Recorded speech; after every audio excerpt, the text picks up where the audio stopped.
दोस्तों आज के इस वीडियो में हम आपको बताएंगे उत्तराधिकारी दाखिल खारिज याचिका प्रपत्र आप कैसे भरेंगे। मान लीजिए आपको अगर गांव में अभी जैसे कि आपको पता है राजस्व महाअभियान चल रहा है, आपको सभी लोगों को ये जमाबंदी पंजी आपको क्या हो रहा है गांव में मिल रहा है। ये जमाबंदी पंजी उन्हीं लोगों को मिल रहा है जिसका जमीन ऑनलाइन में है और उसका रसीद ऑनलाइन करता है, उसका जमाबंदी ऑनलाइन में है, उन लोगों को ये फॉर्म मिल रहा है। और बात रहा कि कौन लोग जिन लोगों को ऑफलाइन में है नहीं मिला है फॉर्म, तो कहाँ से मिलेगा, तो ये जमाबंदी पर्ची आपको नहीं मिलेगा, लेकिन आपको जो है सो ये उत्तराधिकारी दाखिल खारिज याचिका प्रपत्र मिलेगा। अगर आपका जमाबंदी ऑफलाइन में है तो आप यहाँ से इसको भर के आप जो है सो अपने नाम उसको करवा सकते हैं। और दूसरा चीज, अगर आपका जमीन जो है सो अभी भी ऑफलाइन में है तो उसको आप ऑनलाइन कराने के लिए, मान लीजिए आपका जमाबंदी अभी भी ऑफलाइन में है तो उसको अगर आप ऑनलाइन कराना चाहते हैं तो ये जब फॉर्म आप देख रहे हैं ना, ऑनलाइन किए जाने हेतु छूटी हुई जमाबंदी को ऑनलाइन करने हेतु आवेदन प्रपत्र, ये प्रपत्र आपको भरना पड़ेगा। और ये प्रपत्र पूरा भर के डिटेल में आप जब जमा कर देंगे, इसके साथ साथ घोषणा पत्र लगता है, ये घोषणा पत्र भी आपको क्या करना पड़ेगा, भरना पड़ेगा। ये घोषणा पत्र भर के आप जब जमा करेंगे तो आपका क्या होगा, जमाबंदी ऑनलाइन हो जाएगा। ठीक है, तो अभी जो आप लोग को मिला है ये जो मिला है जमाबंदी पंजी प्रति, इसको कैसे भरना है वो हम आपको इस वीडियो में बताएंगे। तो वीडियो को पूरा अंत तक देखिए, स्टेप बाय स्टेप बताने वाला हूँ। देखिए इसमें मैं थोड़ा सा फास्ट में बताने का प्रयास करूंगा क्योंकि वीडियो लंबा हो जाता है तो अपलोड होने में प्रॉब्लम होता है। देखिए यहाँ पे जमाबंदी संख्या लिखा है, इसमें कुछ भी आपको चेंज करने की जरूरत नहीं है। यहाँ पे कंप्यूटराइज जमाबंदी संख्या लिखा है, जमाबंदी संख्या यहाँ लिखा है, थाना ये सब लिखा हुआ है। अगर आप चाहते हैं ये दादा परदादा के नाम पे जमीन है अपने नाम पे हम करा लें तो आपको यहाँ पे अपना नाम पूरा एड्रेस डिटेल में भरना है, यहाँ पे मोबाइल नंबर डालना है। अगर आप अपने पिताजी के नाम से कराना चाहते हैं तो भी यहाँ पे लिख के करना है, या जिसके नाम से जमाबंदी है कुछ गलती हो गया सिर्फ सुधार कराना है तो या तो भी आप, अगर मान लीजिए नाम में गलती है तो यहाँ पे नाम लिख दीजिए, जो गलत है वो चीज़ यहाँ पे आपको क्या करना है, लिख देना है। अगर आप अपने नाम पे ट्रांसफर करा रहे हैं तो आप अपना नाम, पिता का नाम, पूरा एड्रेस, फुल मोबाइल नंबर, ये सब क्या करना है, देना अनिवार्य है। अब हम बात करते हैं कि ये जमाबंदी पंजी कौन भरेगा, कैसे भरना है, वो भी हम आपको बताते हैं। और इस जमाबंदी पंजी के साथ मान लीजिए आपका जमाबंदी एक ही आदमी के नाम से है, अभी जमाबंदी का बंटवारा नहीं होना है, एक जमाबंदी है सिर्फ वो एक जमाबंदी जिसके नाम से है सिर्फ दूसरे नाम पे सिर्फ ट्रांसफर करना है, तो दूसरे नाम पे खाली सिर्फ ट्रांसफर करना है। मान लीजिए पूर्वज के नाम से जमीन है, खाली अपने नाम पे आपको लाना है, तो उसके लिए सिर्फ ये फॉर्म आपको भरना होगा, उत्तराधिकारी दाखिल खारिज याचिका प्रपत्र। अगर आपका जमाबंदी अभी मान लीजिए पूर्वज के नाम से है, उसमें 4-5 भाई हैं, आप लोग 6 भाई हैं, 3 भाई हैं, 4 भाई हैं, बंटवारा करना है, चाहते हैं कि अलग अलग जमाबंदी हम बनवा लें, तब तो ये फॉर्म आपको भरना पड़ेगा, बंटवारा उत्तराधिकार बंटवारा के साक्ष्यों का माध्यम से दाखिल खारिज याचिका प्रपत्र, तब जाके आपको ये फॉर्म भरना पड़ेगा। ठीक है, तो अब हम आपको बताते हैं कैसे भरना है। और दूसरी चीज, जिन लोगों का केवला वाला जमीन है, उत्तराधिकारी का है, पूर्वज का जमीन है, अभी तक जो है सो उसका जो है सो मोटेशन नहीं हुआ है, दाखिल खारिज नहीं हुआ है, तो उन लोगों का इस राजस्व अभियान में नहीं होगा। वो पहले का जो प्रक्रिया था उसी प्रक्रिया से आपको क्या करना होगा, दाखिल खारिज कराना होगा। अभी उसका कोई ऑप्शन नहीं दिया गया है, अगर कुछ ऑपरेट होता है तो हम बता देंगे आपको। चलिए हम इसको बताते हैं। देखिए तो यहाँ पे एड्रेस भर लेना है, अब समझ गए। यहाँ पे खाता संख्या, खेसरा संख्या है, तो अब क्या करना है, ये जो बॉक्स खाली नीचे में आप देख रहे हैं ना, अगर मान लीजिए इस ये 13 लिखा है खाता संख्या, अगर मान लीजिए लग रहा है आपको गलत है तो यहाँ पे आपको जो सही है लिख दीजिए। यहाँ पे लग रहा है खेसरा गलत है तो जो सही है लिख दीजिए। अगर आपका दोनों सही है तो जो सेम ऊपर में लिखा हुआ है वही सेम यहाँ पे लिख देना है। अब जमीन चेक करना है डिसिमल में, ये सही है कि गलत है, तो अगर आपको लग रहा है गलत है तो सही क्या है वो लिख देना है, अगर लग रहा है सही है तो सेम का सेम लिख देना है। कॉन्सेप्ट क्लियर हो गया होगा। अब हम बात करेंगे यहाँ पे हम एक चीज बात करेंगे, आपको समझाने का प्रयास करेंगे। मान लीजिए कोई एक प्लॉट था, ठीक है, इस प्लॉट का एक जमाबंदी बनाया गया था, एक ही जमाबंदी बनाया गया था, तो इसका उत्तर दक्षिण पूर्व पश्चिम तो आपको समझ में आ रहा है। मगर मान लीजिए अगर यहाँ पे 3 के वाला था तो 3 के वाला का अगर एक ही जमाबंदी रहेगा, यहाँ पे तीनों का एक ही जमाबंदी रहेगा, उस केस में क्या होगा, खाता खेसरा तो तीनों जमीन का अलग अलग रहेगा। तो ये कॉन्सेप्ट को समझिए यहाँ पे। देखिए अब ये चीज समझना जरूरी है, बहुत सारे लोग नहीं बता रहे हैं ये चीज, बहुत सारे लोग को मालूम भी नहीं है। तो अब क्या होगा यहाँ पे, देखिए क्योंकि यहाँ पे चौहद्दी पूछ रहा है, तो अगर एक ही केवाला का एक ही आपका जमाबंदी था तब तो आप यहाँ पे खाता खेसरा सही करके यहाँ पे उत्तर दक्षिण पूर्व पश्चिम लिख दीजिए, आपका काम हो गया। ठीक है, अगर मान लीजिए आपको लगता है कि हमारा 4 केवाला था, 5 केवाला था, 3 केवाला था, यहाँ पे एक ही केवाला का लिखा है, बाकी केवाला छूट गया है, तो आपको एक ही केवाला लिखा है, इसका चेक कर लीजिए ये रकबा सब सही है कि नहीं है। अगर आपको लगता है गलत है तो सही करके यहाँ लिख दीजिए एक ही केवाला का। यहाँ लिखा है। तो नहीं, अगर आपको लगता है कि ये पूरा जीरो है, खाता खेसरा जीरो है, सेम इसके जमाबंदी जैसा देख लीजिए यहाँ पे, इसका जमाबंदी देखिए, खाता खेसरा यहाँ पे जीरो दिख रहा है। तो अब क्या होगा, अब आपको क्या करना है, यहाँ पे अभी कुछ नहीं करना है। मान लीजिए 4-5 गो प्लॉट का जो है जमाबंदी बनाया गया है, तो यहाँ लिखा हुआ है अगर कोई खेसरा छूट गया है तो यहाँ लिखें। तो अब हम आपको कॉन्सेप्ट क्लियर करेंगे थोड़ा सा, देखिए यहाँ पे। तो अब हम बात करेंगे कि खाता संख्या और खेसरा संख्या, यहाँ लिखा है, यहाँ रकबा लिखा है। तो अब आपका जो केवाला है, मान लीजिए 1 2 3 4 5 10 15 जितना भी हो, यहाँ पे आपको क्या करना, अपना खाता संख्या, यहाँ पे खेसरा संख्या, यहाँ पे रकबा लिखना है। और आपके पास मान लीजिए 2 गो केवाला है तो यहाँ लिखिए, फिर यहाँ लिखिए, फिर यहाँ लिखिए। अगर और 3 गो है तो यहाँ लिखिए, यहाँ लिखिए।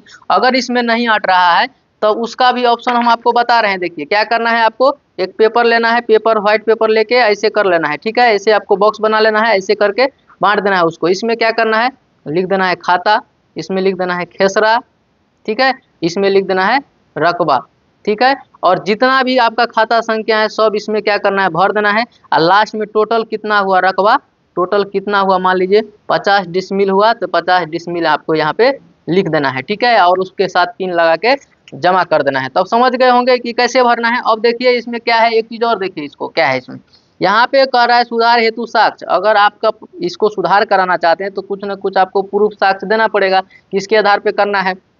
यहाँ कह रहा है लगान रसीद, शुद्धि प्रपत्र, केवाला की प्रति, खतियान का प्रति और मापी प्रतिवेदन। तो यहाँ पे इसमें से कोई भी है तो आप क्या कर सकते हैं, इसको लगा सकते हैं। और हम आपको बता दिए पहले कि अगर आप, ये तो हो गया, अब ये हो गया पंजी। अब देखिए इस फॉर्म को आपको भरना है।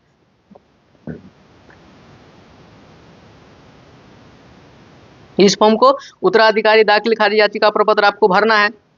इसके लिए अंचल अधिकारी, अंचल क्या है वो सब भर देना है। ये पूरा फॉर्म हम भर के बता दिए हैं, हमारे यूट्यूब चैनल पे आप जाके वहां से देख सकते हैं। देखिए फिर से हम एक बार बताते हैं। यहाँ अंचल का अपना नाम लिखना है, महाशय मैं जिसके नाम से आप ये जमीन करवाना चाहते हैं उनका नाम यहाँ लिखना है। उनके पिताजी का नाम, पुत्र है तो पुत्र का क्लिक करना है, पुत्री है तो पुत्री में लिखना है। लेकिन जिनके नाम से कराना उनका नाम यहाँ, उनके पिता का नाम यहाँ, निवास, डाकघर, थाना, अंचल, जिला, पिन कोड, मोबाइल नंबर, ये सब भर देना है। इसके बाद कहता है हित अर्जित करने का माध्यम।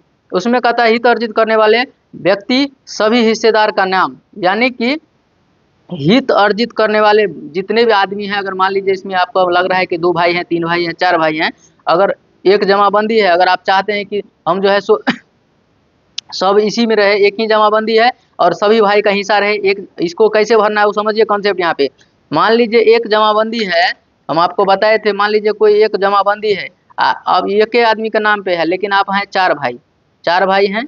तो आप सोच रहे हैं कि एक ही जमाबंदी रहने तो इसी में चारों भाई का नाम डाल देते हैं, तो आप वो भी कर सकते हैं, कोई दिक्कत नहीं है। अगर अलग अलग कराना चाहते हैं तो अलग अलग के लिए आपको दूसरा फॉर्म भरना पड़ेगा। हम आपको बता दिए कि अलग अलग अगर आप कराना चाहते हैं तो आपको ये वाला फॉर्म भरना पड़ेगा, ठीक है। कॉन्सेप्ट क्लियर कीजिए। देखिए इसके बाद क्या करना है, जो वंशज है मान लीजिए यहाँ पे अगर एक ही आदमी का नाम से रखना है तो यहाँ पे भर देना है उसका नाम, पिता का नाम, संबंध, जाति, लिंग, मोबाइल नंबर, आधार नंबर, पता। अगर दूसरा भाई का नाम भी इसमें डालना है, क्योंकि एक ही जमाबंदी को अब सभी भाई चाहते हैं कि सभी के नाम पे रहे, तो यहाँ पे दूसरा भाई का नाम, यहाँ तीसरा भाई का, यहाँ चौथा भाई का अगर नहीं हट रहा है तो और व्हाइट पेपर में लेके सादा पेपर में लिख के लगा देना है।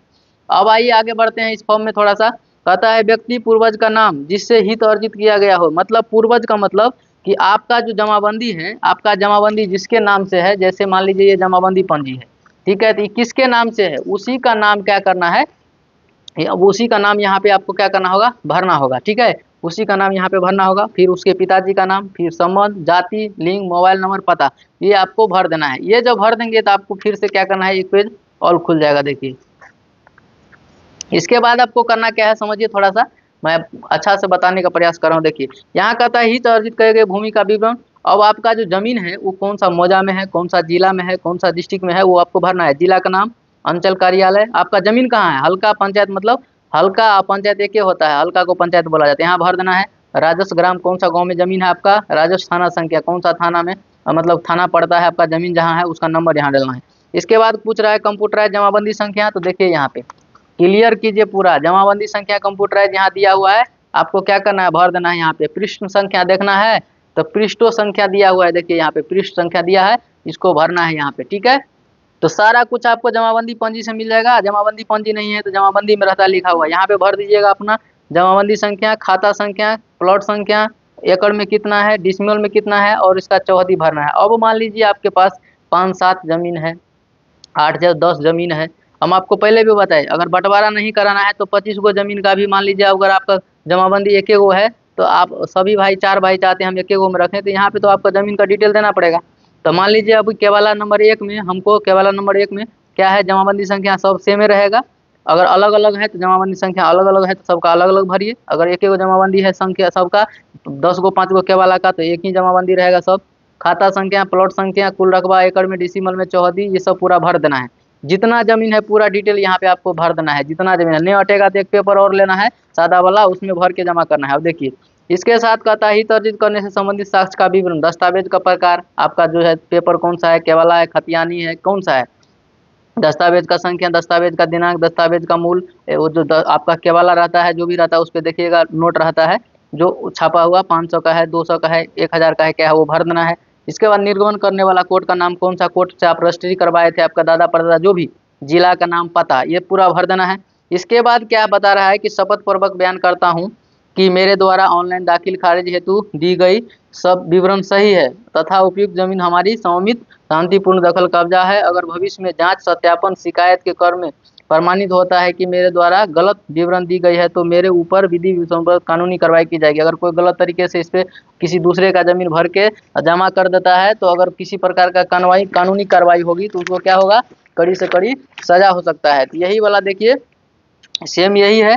अब क्या करना है इसके साथ, सो अभी प्रमाणित शपथ पत्र क्या करना है, आपको भरना पड़ता है। तो ये भी भर के इसके साथ पूरा अच्छा से भर के, ये पूरा डिटेल मैं कौन है, किसके नाम से है वो, उसका पिता का नाम, ये सब पूरा डिटेल भर के क्या करना है, आपको इस फॉर्म के साथ जमा करना पड़ेगा। तो आपको, मैं उम्मीद करता हूँ कि आपको समझ में आ गया होगा। देखिए यहाँ पे क्या लिख रहा है, देखिए तो बता रहा है कि पूर्वज का मृत्यु प्रमाण पत्र या मृत्यु से संबंधित शपथ पत्र, ठीक है। इसके बाद विभाषण भाग, याचिकाकर्ता का हस्ताक्षर और तिथि, ये सब पूछ रहा है। और इसमें देखिए, अगर उपयुक्त प्रपत्र में सभी विवरण दर्ज नहीं हो रही है तो कृपया अनुल्लंघन कर के रूप में विवरण के दर्ज करें। यानी कि आपका अगर इस पेज में नहीं अट रहा है पूरा, तो आप क्या कर सकते हैं, दूसरा पेपर भी लेकर उसमें लगाकर आप इसको जमा कर सकते हैं। तो दोस्तों, मैं उम्मीद करता हूं कि आपको जानकारी पसंद आया होगा, वीडियो अच्छा लगा होगा, जानकारी पसंद आया होगा। अगर आपको हमारा जानकारी अच्छा लगता है तो आप ज़्यादा से ज़्यादा लोगों को वीडियो को शेयर कीजिए, चैनल को सब्सक्राइब कर लीजिए, लाइक कीजिए, कमेंट कीजिए। आपका एक लाइक, एक कमेंट हमारा क्या होता है, मोटिवेशन होता है। तो मैं उम्मीद करता हूँ कि आपको वीडियो अच्छा लगा होगा और जानकारी पसंद आया होगा। इसके लिए आप अगर वीडियो लास्ट तक देखें तो दिल से थैंक यू, धन्यवाद।